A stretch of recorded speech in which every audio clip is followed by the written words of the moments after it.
Salbonani, Molweni, how are you everybody who is watching? I've got a lot of insults coming from Zimbabwean brothers, and I understand that when I started to say let's go home, you were going to speak that way, and you were going to be very negative because you are comfortable wherever you are. But let me give you a warning, because I am into leadership of some institutes in South Africa, and I'm into following updates of what is happening and what will happen. If you can check most my videos, my previous videos for the past years, I used to give warnings, and it happened. I want to tell Zimbabweans that the time for hiding is going to be over soon, because the political parties that are you trusting and thinking that they are going to say we will fight for them, this time they will not do it, because all political parties in South Africa are agreeing that Zimbabweans, mostly Zimbabweans, should go back to their country. And if you think you are very clever and wise, We Love Zimbabwe is still here. We will forgive you because we know what kind of people we are dealing with, and we don't have a problem with those people who would think twice. But people who are thinking that it is funny, trust me, there is a big pressure which is coming.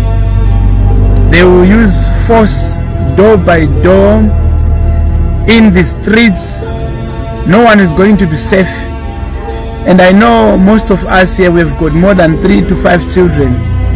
Zimbabweans, we are used of crying and blaming, looking for someone again to come to help us and fight for us, so that we will stay long and more in South Africa. We have created a platform for us Zimbabweans who are living in South Africa, and we said this is a place where we need to come and negotiate, discuss, and see ways to work as a nation and work together to build our own country for us peacefully with the leaders of Zimbabwe who are in Zimbabwe now.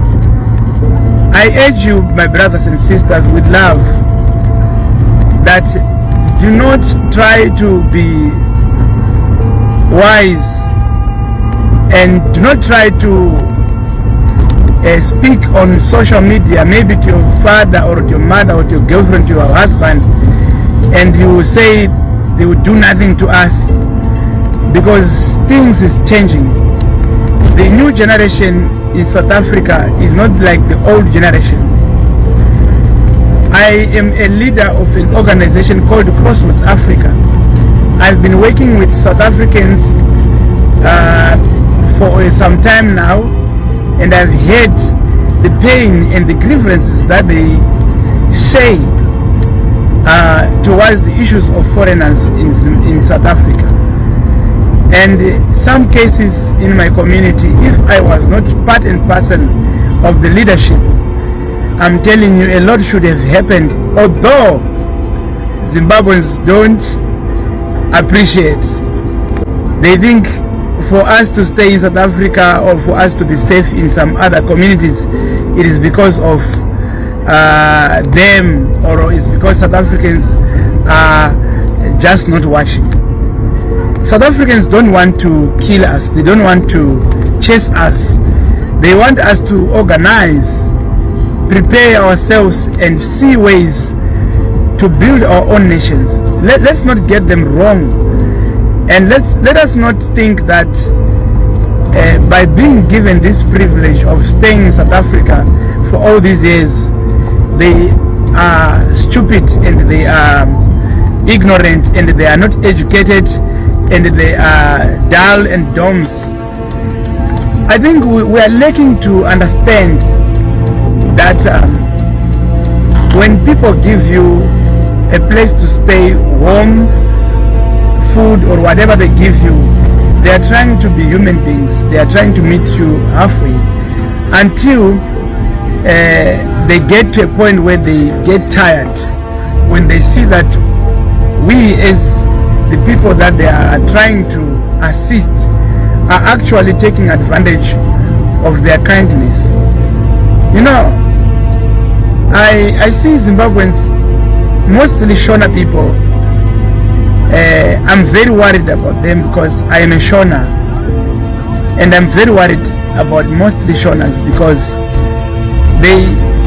I was not expecting that Shona people would insult me and talk like that to me. And I feel like I was going to feel better if it was Ndebele people who are scolding me and speaking against me, because maybe they still feel the pain of the Gukura Hunde that happened, and maybe they are in this group called Mtwakas, but not Shona people. But all these insults are not going to stop me to go to meet the officials in the government and propose for a smooth transaction and the campaign and educational programs to you to save your children, not you, because the older people, I know some people, they are jealous because they say that we are of same age, how can he do this? And some they say, how can it be done by a nobody person? I'm not worried about the older people. I'm worried about the children that have given birth, that will live in South Africa with fake documents and hiding, that will live in South Africa being manipulated, being discriminated, being exploited, or undercharged and overcharged at some point in rentals that they pay, and at work they will be undercharged. So my love is not for those people who are chasing me away, it's for children. So let us send the messages to many people, because after meeting the South African officials, I'm also going to make my way to Zimbabwean officials and offices. Yes, I'm going to be rejected. I'm expecting rejection. I'm expecting a 10 off. I'm expecting a lot, because remember, I'm dealing with people who are benefiting over some other people suffering, or I'm going to meet people who actually denying to save other people. As much as I'm being denied by even my own family who do not agree with what I'm doing, it means that this is a real call that I am following. I'm following a real call, and I am actually speaking to bring a better life to all Zimbabweans. I want to thank you, Zimbabweans, for watching, and I know that it will take time for us to be delivered from the trauma of hatred. That is the reason why it is easy for a Zimbabwean person to speak against me. I want to say thank you. May God bless you wherever you're watching.